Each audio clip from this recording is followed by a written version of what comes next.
journal.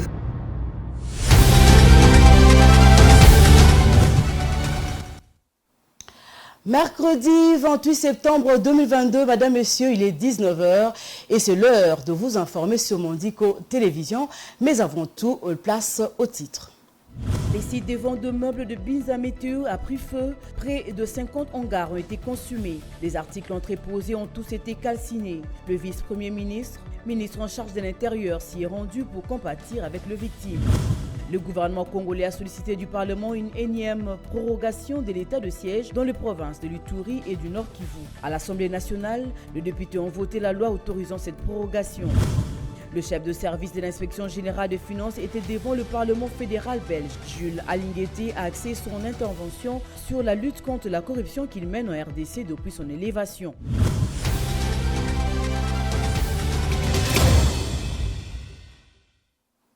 Bonsoir. Un incendie s'est déclaré ce mercredi aux petites heures du matin sur le site de la vente de meubles à Binza Météo.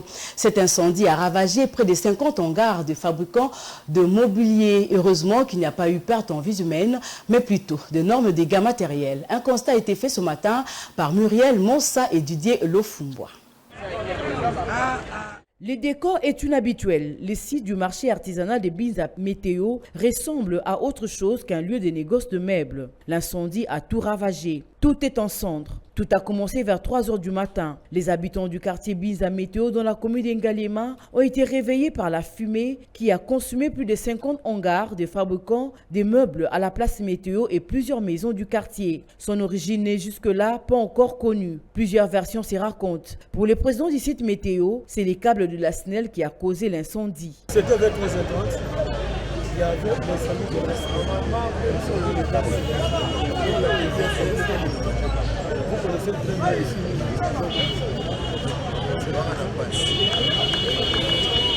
Bon, en fait, nous avons d'abord un problème. Ici, c'est un site. Moi, je dois bien ça. Il y a beaucoup de femmes ici. Des pauvres, des enfants, des études.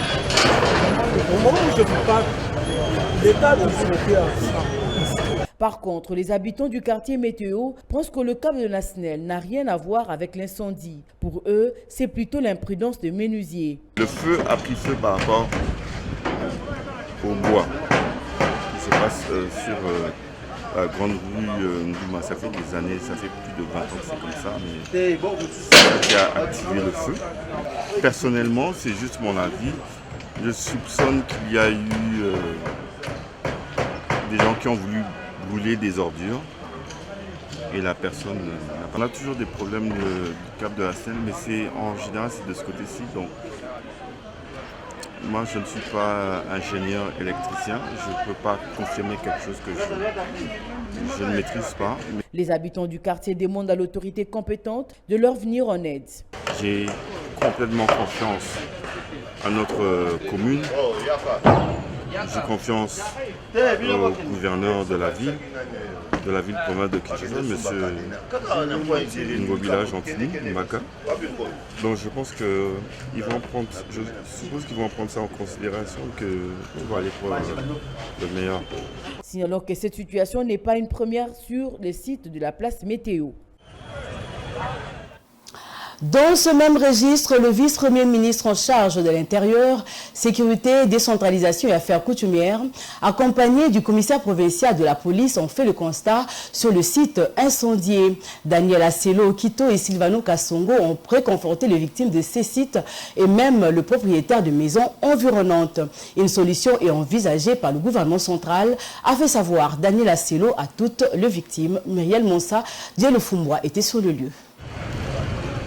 Le vice-premier ministre en charge de l'Intérieur, Sécurité, Décentralisation et Affaires coutumières, Daniel Asselo, accompagné du commissaire provincial de la police, ville de Kinshasa, Sylvano Kassongo, ont aussitôt été informés de l'incendie du quartier Binza Météo dans la commune d'Ngalema, descendu ce matin sur le lieu pour se rendre compte de la situation. Les patrons de la sécurité intérieure ont encouragé les victimes en leur promettant une solution dans les tout prochains jours. 30 juin, les grands immeubles que nous avons dans ce pays, l'immeuble de Matra, a pris feu aussi, juste jusqu'à un certain niveau, on va pas comprendre ça.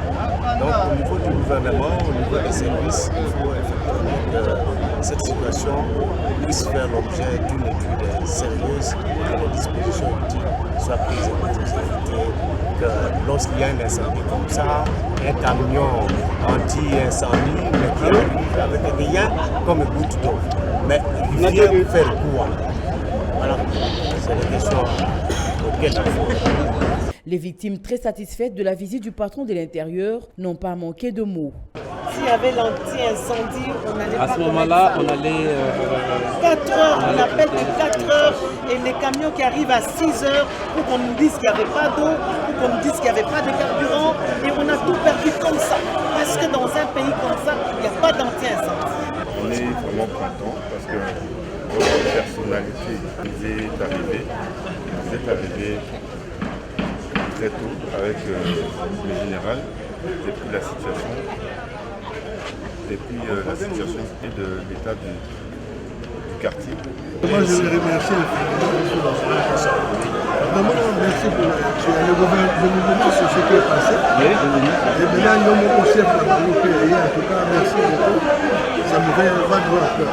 Notons qu'il n'y a pas eu de perte en vies humaines, mais plutôt des dégâts matériels importants. Une brève dans ce journal, Madame, Monsieur, l'Assemblée nationale vient pour la 17e fois voter la prorogation du projet de loi portant état des sièges dans les 2 provinces du Nord Kivu et Ituri. Il a été présenté par le ministre de la Défense nationale lors de la plénière de ce mercredi 28 septembre 2022. C'est là après un débat nourri sur la nécessité de cette mesure importante. Bien avant le vote de cette mesure sécuritaire, les députés nationaux ont procédé au vote de 20 projets de loi portant ratification de textes de loi dans différents secteurs de la vie nationale. Restons toujours à l'Assemblée nationale. Le calendrier de la session ordinaire de l'Assemblée nationale a été adopté par les députés nationaux réunis en séance plénière. Une session essentiellement budgétaire qui connaîtra également l'examen de lois nécessaires pour l'organisation des élections dans le délai constitutionnel, plusieurs autres textes de loi importantes pour le fonctionnement du gouvernement de la République démocratique du Congo en feront partie. Un reportage de Martin Kaimbe.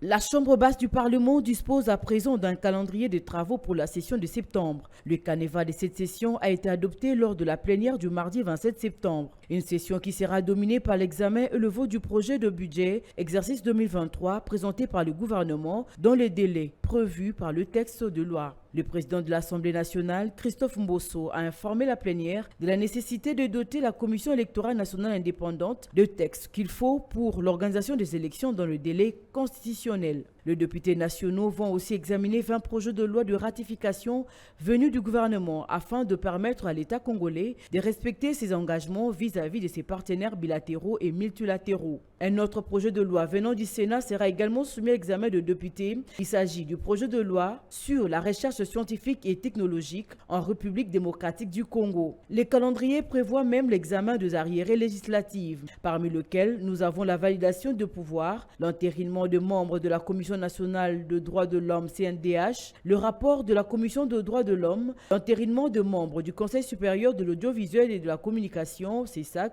l'examen de rapports de vacances parlementaires, le contrôle parlementaire et l'élection de membres de la communauté de l'Afrique de l'Est. Poursuivons ce journal, mesdames, messieurs, la création d'un groupe d'amitié entre l'Assemblée nationale de la RDC et le Royaume du Maroc au centre des entretiens entre le deuxième vice-président de la Chambre des députés et l'ambassadeur du Maroc en République du Congo.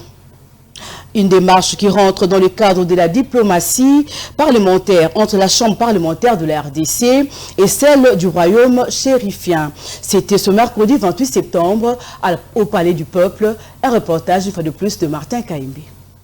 C'est dans le cadre de la diplomatie parlementaire que le premier vice-président de l'Assemblée nationale, le professeur André Mbata, a reçu en audience l'ambassadeur du Royaume du Maroc, Rachid Adjassin. Au menu de leur entretien, la création du groupe d'amitié RDC-Maroc. Ça rentre dans le cadre de l'activation de la diplomatie parlementaire.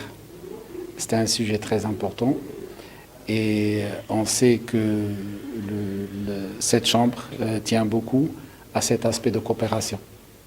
Donc je suis ici pour voir comment développer cette diplomatie parlementaire, d'abord par la constitution d'un groupe d'amitié parlementaire RDC-Maroc.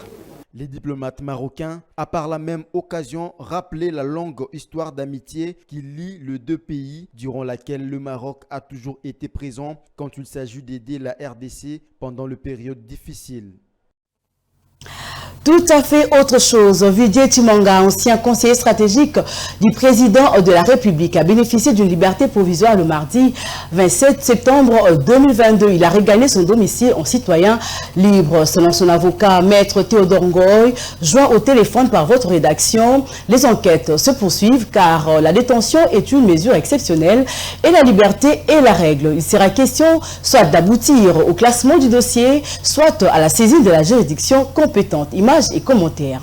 N'attendez pas de moi que je baisse les bras, que je laisse tomber. L'ancien conseiller stratégique du chef de l'État recouvre la liberté provisoire depuis le mardi 27 septembre dans la soirée. Une décision qui l'a permis de quitter la prison centrale de Makala où il était placé en détention provisoire. Ce dernier a regagné son domicile. Le parquet général près la cour d'appel de Kinshasa-Gombe poursuit son instruction sur la tentative de corruption et de trafic d'influence, fait se rapportant à ses conversations filmées avec des pseudo-investisseurs dans le secteur minier. Pour son avocat, Maître Théodore Ngoy, les enquêtes se poursuivent car la détention est une mesure exceptionnelle et la liberté est la règle selon l'article 17 alinéa 1er de notre Constitution. Le principe constitutionnel, c'est que la détention est une mesure exceptionnelle. La liberté est la règle.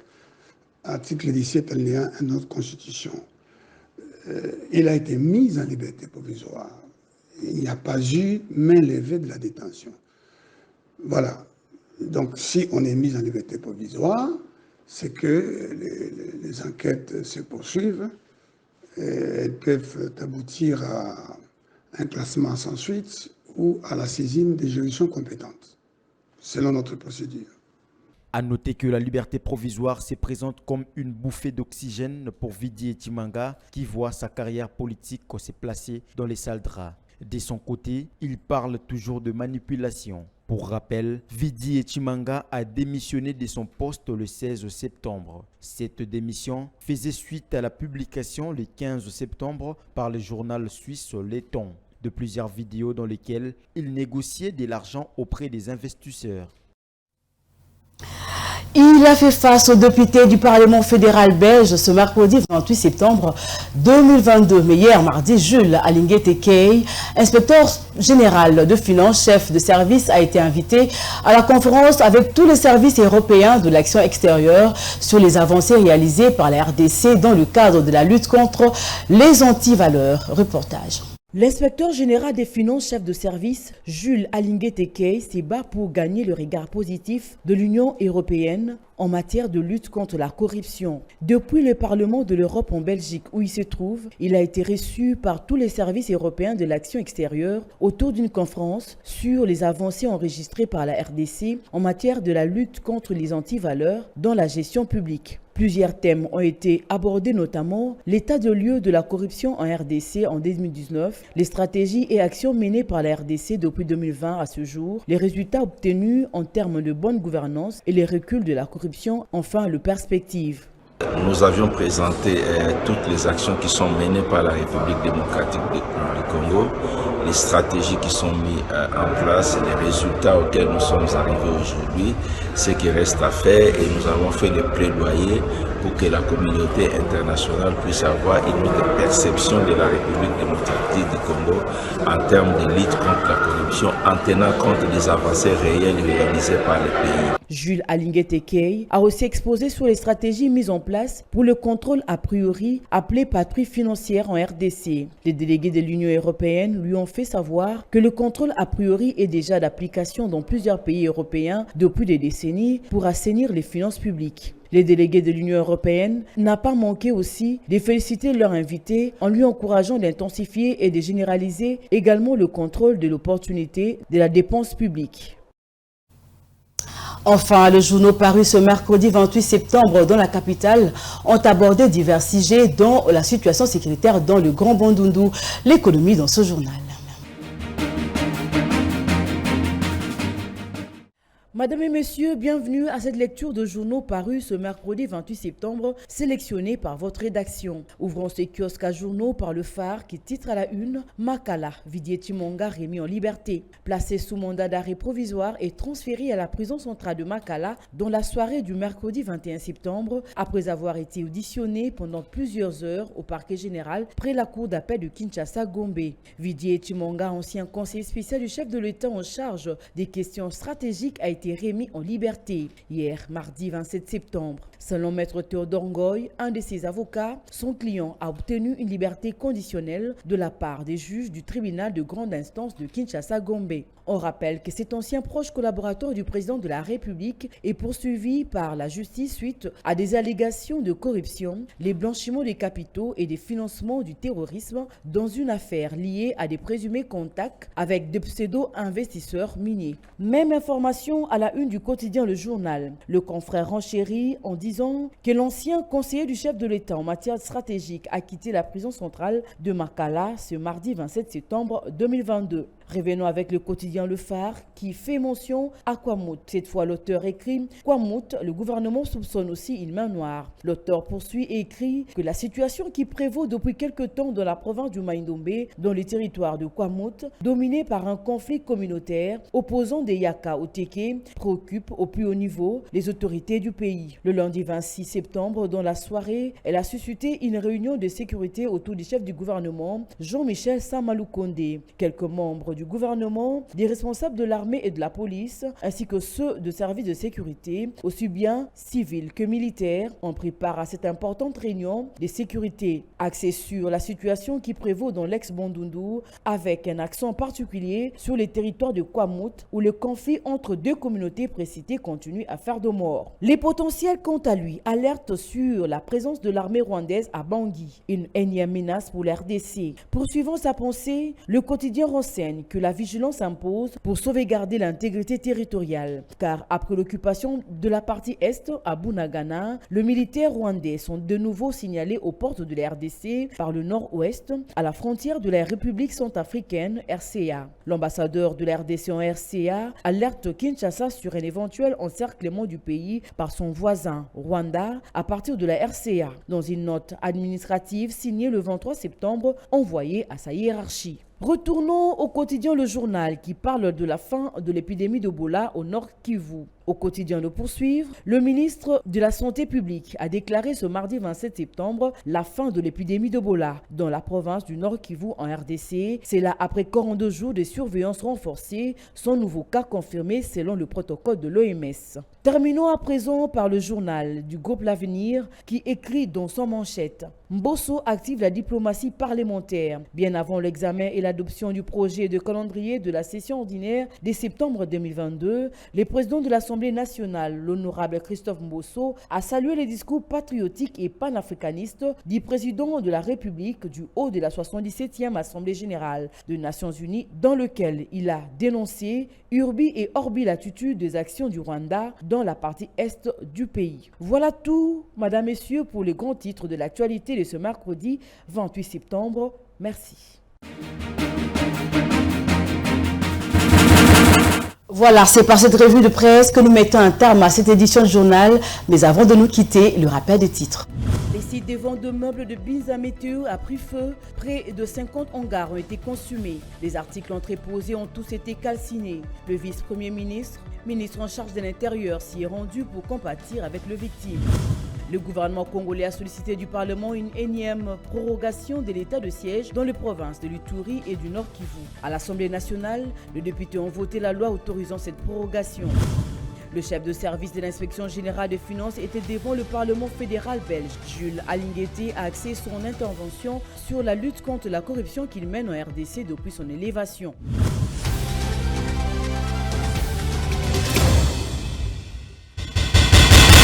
Ce journal est complètement terminé. Madame, Monsieur, merci de l'avoir suivi. Je vous retrouve demain avec le même plaisir. D'ici là, bonne évasion sur Mandico Télévision. Au revoir.